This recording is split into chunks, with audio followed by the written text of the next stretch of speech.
এখনো পর্যন্ত অফিসিয়ালি এইরকম কোনো স্ট্যাম্প পড়েনি বা অফিসিয়াল কোনো নিউজ বাইরে আসেনি। সেই কারণে আমি এখনো বলবো, ইভেন তার যে সোশ্যাল মিডিয়া হ্যান্ডেল,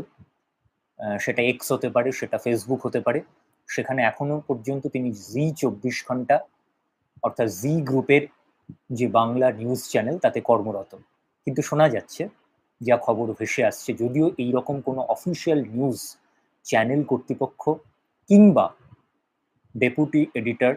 মৌপিয়া নন্দীর থেকে প্রকাশ্যে আসেনি, তবে শোনা যাচ্ছে যে তাকে রাতারাতি সরে যেতে হয়েছে বা রাতারাতি পদত্যাগ করতে হয়েছে। এখন যদি সত্যি এইরকম